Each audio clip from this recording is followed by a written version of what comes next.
Šios savaitės LRT Lituanikos pasaulio lietuvių žiniose. Kalėdiniai vakarai Norvegijoje ir Liuksemburge. Klubo Alatėja 10-mečio šventė Čikagoje. Kalėdinė mugė pasaulio lietuvių centre Lemonte. Rubrikoje Tapatybė LT Vytauto Kernagio fondo vadovas Vytautas Kernagis. Iš širdies į širdį per lietuvius vienijantį LRT Lituanikos kanalą laidoje Pasaulio lietuvių žinios.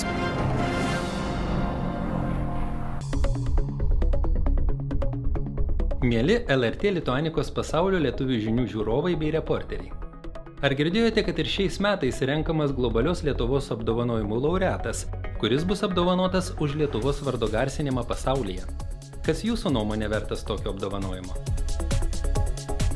Balsavimo organizatoriai jau paskelbė kriterijus, kuriais vadovavosi teikdami nominantus.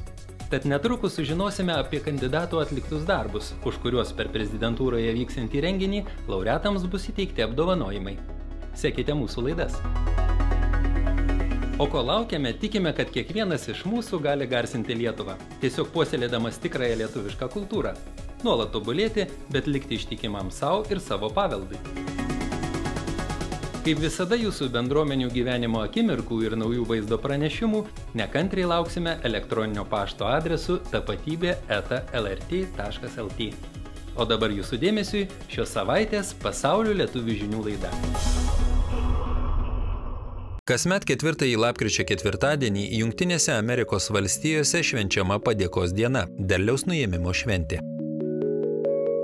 Šiemet per padėkos dieną Čikagoje gyvenantys tautiečiai minėjo ir kitą gražią sukaktį – Čikagos lietuvius vienijančio klubo Alatėja 10-metį. Į Balzeko lietuvių kultūros muziejuje vykusią gimtadienio šventę susirinko klubo nariai bei kviestiniai svečiai. Džiaugėsi nuveiktais darbais, pagerbė klubo rėmėjus ir partnerius, rinko aukas naujiems projektams. Klubas Alatėja tai viena iš nedaugelio Čikagoje veikiančių ir labdarą užsiimančių trečiabangių įkurtų organizacijų. Klubo nariai padeda nelaimių ir sunkių ligų užkluptiems žmonėms, rengia įvairius labdaros vakarus, teikia finansinę paramą tiems, kuriems ji būtina. Nors klubas veikia Jungtinėse Amerikos valstijose, jo pagalbos sulaukia ir Lietuvos įstaigos, organizacijos ar Lietuvoje gyvenantys pavieniai asmenys.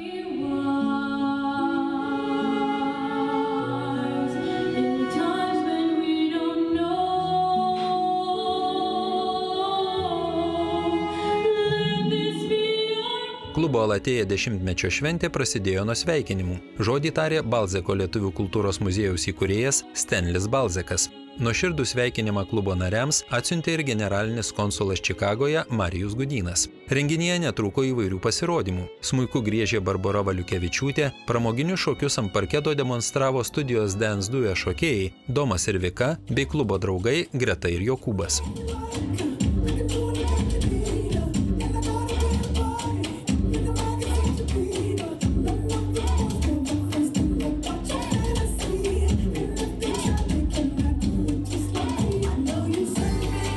Nuoširdžias dainas publikai dovanojo Justina Jusevičiūtė, Rimantė Ašmonaitė, Rasa Zubreckaitė.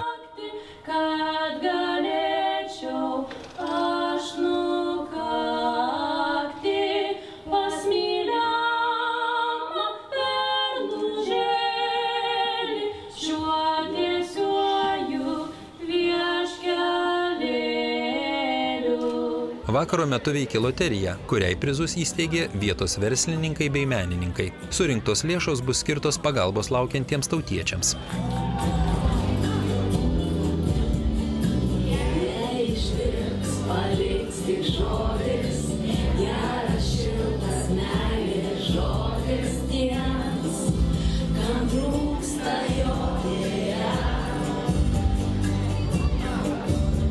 Ta patį savaitgalį klubas Alatėja ir Čikagos lietuvių evangelikų liuteronų tėviškės parapija Čikagoje įsikūrusius tautiečius pakvietė į labdarystės sekmadienį.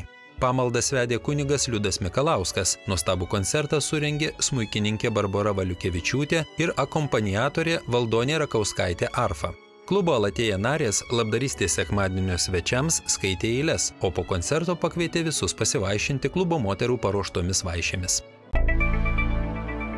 Pirmąjį advento sekmadienį Islandijos lietuviai pasitiko šventomis mišiomis. Islandijos lietuvių bendruomenės narių sielovada besirūpinantis kunigas Juanas Carlosas Esquadero kvietė apmastyti savo kasdienybę, susikaupti, širdis pripildyti gerumo, paslaugumo bei pagarbos vienas kitam. Adventas – tai susikaupimo ir ramybės metas. Pasak kunigo Juano Carloso, šiuo laikotarpiu reikia stengtis kuo mažiau pramogauti, dažniau užsiimti savo analizę, tikrųjų vertybių paiešką.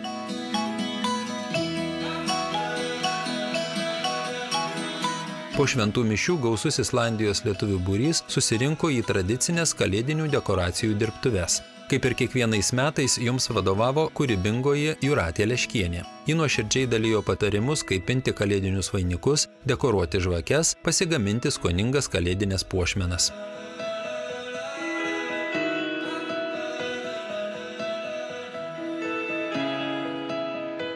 Pasak kalėdinių dekoracijų dirbtuvių organizatorių, tikroji advento dvasia jaučiama būtent tada, kai didelis būrys bendraminčių kartu kuria ką nors neįprastai gražaus ir mielo.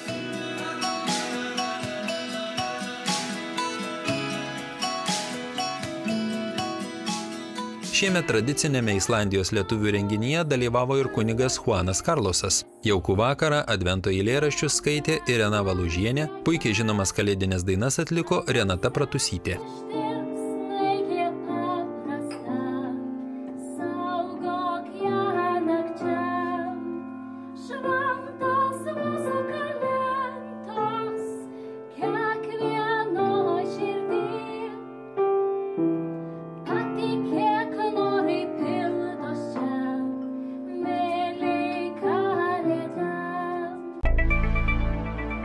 Gruodžio 5-ąją Liuksemburgo lietuvių bendruomenė visų simpatiškų Europos nykštukų vadinamame Liuksemburge gyvenančius tautiečius pakvietė į paskutinį šių metų bendruomenės renginį. Šiltą ir jaukų vokalistės Rūtos Jakulytės ir fortepijono virtuozo Artūro Anusausko kalėdinį džiazo koncertą.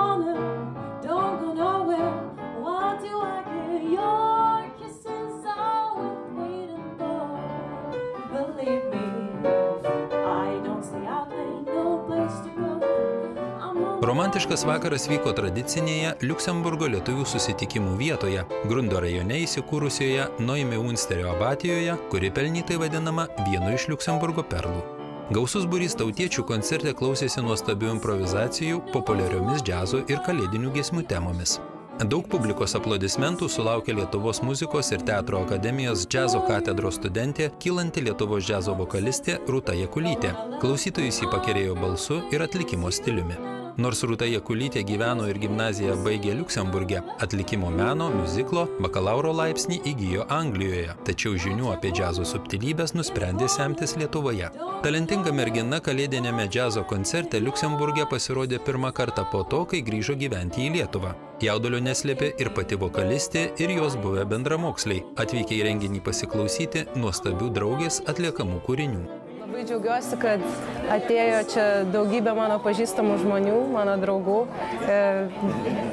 klasiokų ir labai smagiai mes kartu visi praleidom laiką, visi buvo patenkinti koncertu, kuris įvyko, dėl to labai džiaugiuosi. Nuo pat pirmų dienų, žinot, jau man ten rūpėjo ta muzika, jau mamos pilve spardžiausi, kai jinai irgi iš muzikos akademijos, beje, baigusi muzikos akademiją ir egzaminus laikė su manim pilve. Tai, žodžiu, pradėjau labai anksti aš tos muzikos klausyti, bet jau profesionaliai, tai pradėjau mokytis muzikos Anglijoje, iš tikrųjų, muzikinį teatrą studijavau. Ten pabaigiau muzikinį teatrą, išvažiavau į Lietuvą, įstojau į džiazą ir dabar esu 4. kurse. Aišku, visada labai malonu grįžti į Liuksemburgą, čia mano tėveliai gyvena, kurie visada labai džiaugiasi, kai aš atvažiuoju.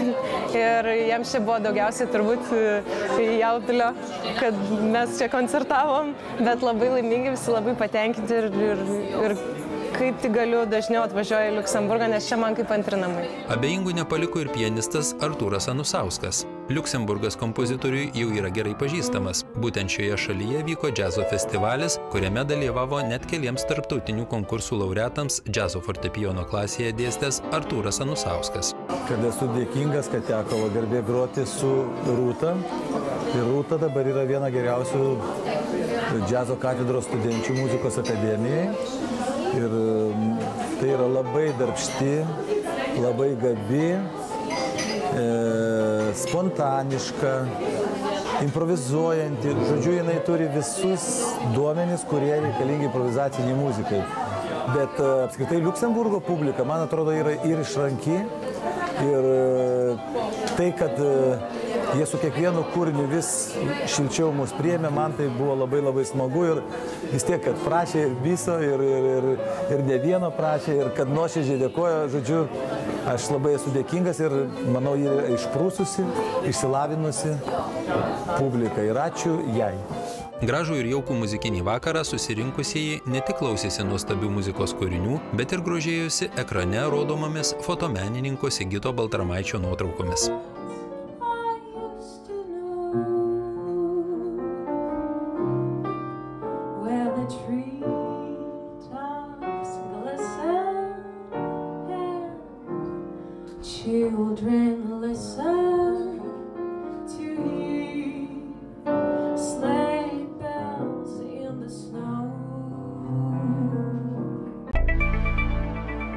Aktyvūs Vokietijos lietuvių jaunimo sąjungos nariai paskutinį lapkričio savaitgalį Vidurio Europos lietuvių jaunimo sąjungų atstovus pakvietė į suvažiavimą, kuris vyko Vokietijos sostinėje Berlyne įsikūrusioje Lietuvos ambasadoje.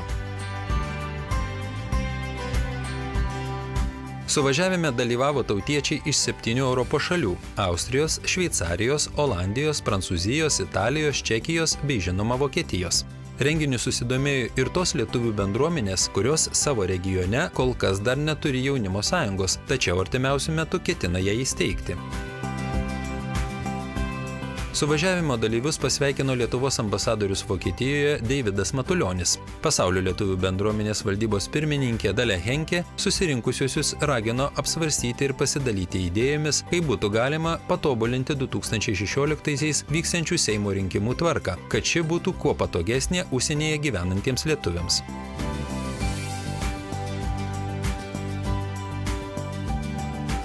Daug susidomėjimo sulaukė užsienio lietuvių departamento laikinai direktorės pareigas einančios Linos Žukauskaitės pranešimas apie globalios Lietuvos programą.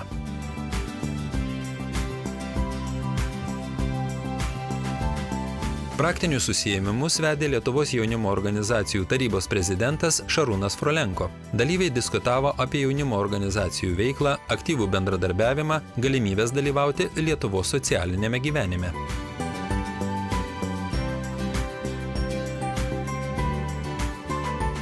Susirinkusieji išklausė praktinių patarimų, kaip rašyti projektus, ieškoti rėmėjų ir partnerių, tinkamai pristatyti savo veiklą.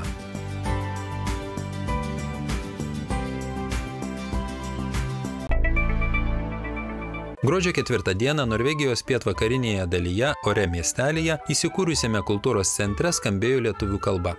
Čia vyko Rugalando lietuvių bendruomenės kalėdinis vakaras.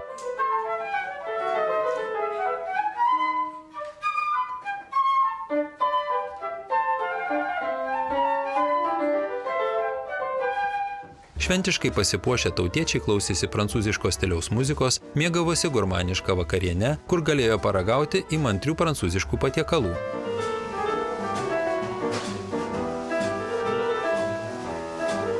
Kalėdinio vakaro svečius pasveikino Rugalando lietuvių bendruomenės pirmininkas Saulius Trepakūnas. Sveikos mitybos žinovė, vyno bei maisto derinimo specialistė Jolanta Ulys pristatė klasikinius prancūziškus valgius. Sveikos gyvensenos šalininkė, vaišes ruošusi savanoriškai, pabrėžė, kad visus patiekalus stengiasi gaminti laikydamasi advento mitybos taisyklių. Tai yra ir įmonės pavadinimas, ir veiklos apibūdinimas, ir konceptas. Social tai yra socialus, cooking, virimas, gaminimas maisto.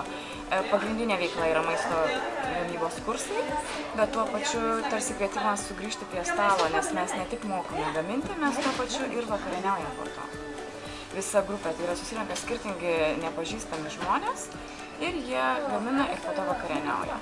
Pirmas mano kursas, kurį pravedžiau social cooking'e, buvo sutapimas, grinai sutapimas vasario 16 dieną 2015 metų ir vedžiau lietuviškos virtuvės kursą, gaminau žemaičių blynus, 2 skirtingus variantus, vienas tradicinis žemaičių blynai, kitas vadinami švilpikai.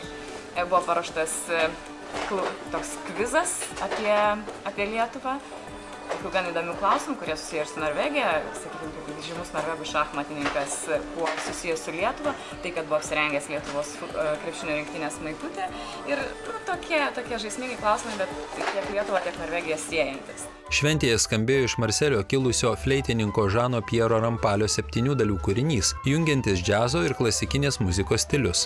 Jį atliko talentingų muzikantų kvartetas, kurio narė Snieguolė Lapėnaitė dirba Rugalando vaikų laisvalaikio centre Draugystė. Dažnai dalyvauja ne tik norvegų kultūriniuose renginiuose, bet ir įvairiose lietuvių šventėse.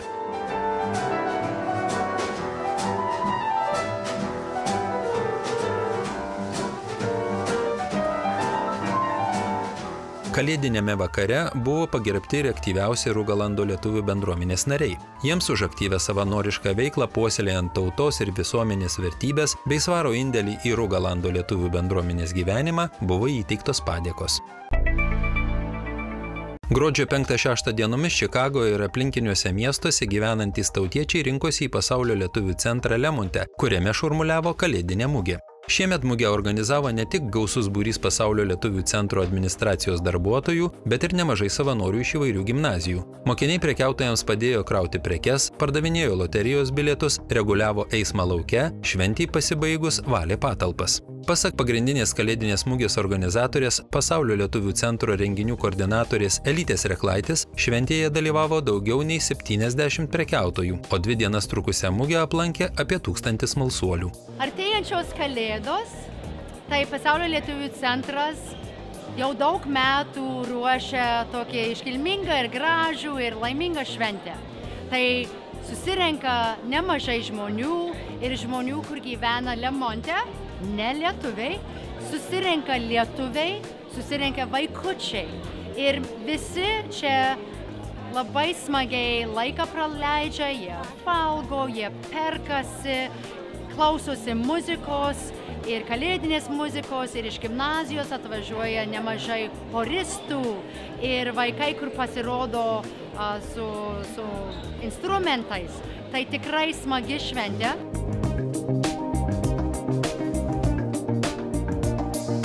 Kalėdinės mugės svečiai buvo kviečiami įsigyti įvairių meno dirbinių, papuošalų, mezginių, unikalių rankdarbių, drabužių ir taip paremti verslaujančius tautiečius. Daug suvažiavusių lietuvių, dizainerių ir ne tik, su savo pirkiniais, gaminiais. Žodžiu, viso galima nusipirkti nuo papuošalų, iki maisto, iki skanumynų ir viso, ko jūsų širdelė geidžia. Sveiko gyvenimo būdo šalininkams buvo siūloma sveikatai naudingų produktų. Užsukusieji turėjo puikią progą savo šeimos nariams ir draugams išrinkti išskirtines dovanas, tokias, kurių nenusipirksi bet kurioje parduotuvėje. Didelio mugės svečių susidomėjimo sulaukė lietuviškos knygos ir lietuviški maisto gaminiai. Šventės organizatoriai džiaugiasi, kad šiemet mugėje savo prekes siūlė ne tik tautiečiai, bet ir keli amerikiečiai bei Jungtinės Amerikos valstijose gyvenantys imigrantai iš kaimyninių Europos valstybių – Latvijos, Estijos ir Lenkijos. Čia šiandien savanoriauju kalėdinėje mugėje Pasaulio lietuvių centre. Savanoriavimas man labai patinka, nes yra proga padėti kitiems žmonėms ir pabūti Pasaulio lietuvių centre tarp kitų lietuvių. Kalėdinėje mugėje vyko ir kultūrinė programa. Pasirodymą surengė choras ir orkestras iš Karlo Sandburgo gimnazijos. Šventės svečius pradžiugino ir pagrindinės organizatorės Elytės Reklaitis pasirodymas.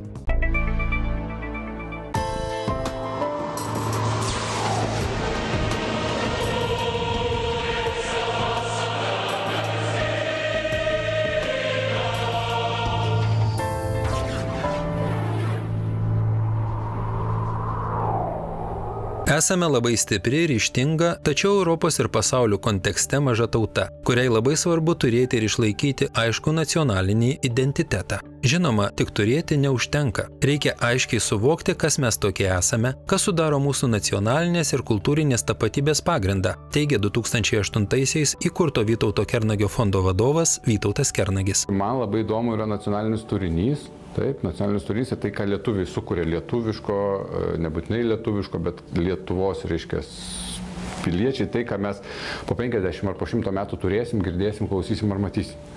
Man labai įdomu tas yra, nes ypač dabar tos globalizacijos visos kontekste, kuomet išvažiuoja žmonės iš Lietuvos, sukuria šeimas, atsiranda vaikai, kurie vieni kalba lietuviškai, kiti jau nebekalba lietuviškai, bet vis tiek yra lietuviai. Mes pereinam į kitą visiškai terpę. Jeigu Smetonos laikais viskas buvo aišku, lietuvis tas, kuris kalba lietuviškai. Dabar absoliučiai to nėra. Tai reiškia, va tais laikais, kai viskas keičiasi, kas bus po 50 metų, man įdomu. Ir ar mes sugebėsime išaiškinti savo vaikams, kad tai, ką mes sukuriam kaip tauta, tai yra labai svarbu. Tai kadangi tie dalykai man tiesiog rūpi, tai turbūt tai yra mano motyvacija. Per 7 veiklos metus fondas įgyvendino beveik 50 įvairių projektų. Visi jie buvo vykdomi siekiant prisiminti charizmatišką renginių ir televizijos laidų vedėją, režisierių, aktorių ir muzikantą, vieną populiariausių dainuojamosios poezijos pradininkų Lietuvoje Vytautą Kernagį.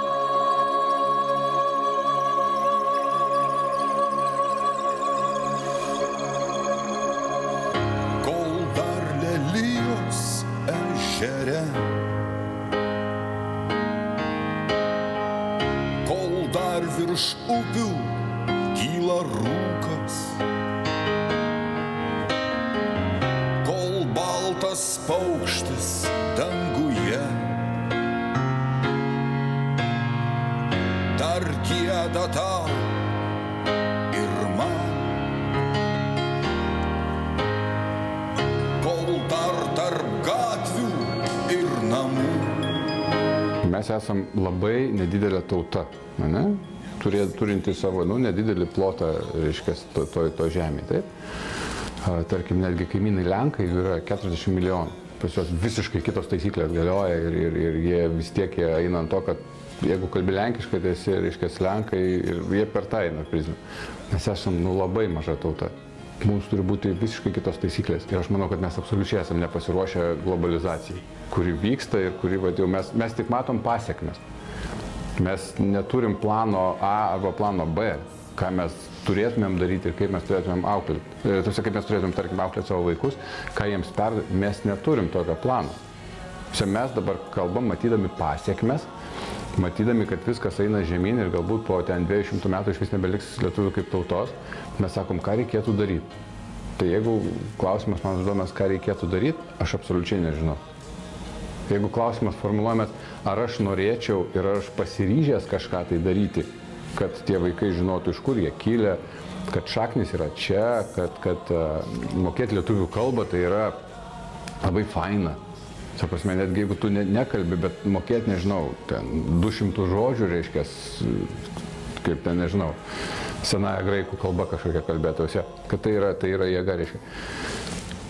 Reikia kažką tai daryti, taip, bet kokios tai turėtų būti taisyklės, aš neįsivaizduoju. Pasak meistro sūnaus, dar viena svarbi fondo veiklos kryptis – įvairių idėjų bei kūrybinių sumanymų sklaida. Laikausi nuomonės, kad valstybė visapusiškai turėtų skatinti, puoselėti, skleisti šiuolaikinę lietuvišką kūrybą, lietuvišką dainą. Tarkime, jeigu taip grubiai imti, tai Europos kontekste, tai valstybės kaip vieną iš mažų elementų, reiškia, kad išsaugoti savo identitetą, ne? Jie transliuotojams yra įstatymais, transliuotojus yra įstatymais įpareigoję būtinai tam tikrą dalį kūrinių transliuoti nacionalinę, reiškia, kalbą, tai turi būti nacionaliniai kūriniai, ne? Tarkim, nuo 30 iki 50%. Lietuvoje mes tik pradedam kalbėti, ten jau yra kus 30 metų tie visi dalykai. Mes dabar tik pradedam kalbėti, kad, o velnės, reikėtų ir mums tokio dalyko, reiškia. Galiu tik pridurti, kad skatindami kūrėjus kurti, o medijų vartotojus ne tik klausyti, bet ir išgirsti nacionalinę kūrybą, stipriname Lietuvos tautinį identitetą. Pabrėžė Vytautas Kernagis, neseniai pristatęs patriotinių dainų albumą Broliai Juodvarniai, kuris skirtas visiems Lietuvą ir muziką mylintiems tautiečiams. Labai tikiuosi, kad kai pradėsiu daryti, atsiras daugiau žmonių, kurie sakys, o mums irgi tas rūpi, darykim kartu. Ir kai atsiras jau jų daugiau, tai tada galbūt jums kažkokios idėjos konkrečios, ką galima būtų padaryti konkrečiai. Jeigu kiekvienas iš mūsų turime atsakymus į klausimus, kas mes tokie esame, kas sudaro mūsų nacionalinės ir kultūrinės tapatybės pagrindą, tai reiškia, kad turime nacionalinės tapatybės raktą, kurį galime perduoti ateinančioms kartoms. Tačiau jeigu atsakymus regime tik per miglą, galima įtarti, kad susidūrime su nacionalinio identiteto trūkumu ir silpstančia piliečių tautinė savimonė, teigia Vytautas Kernagis.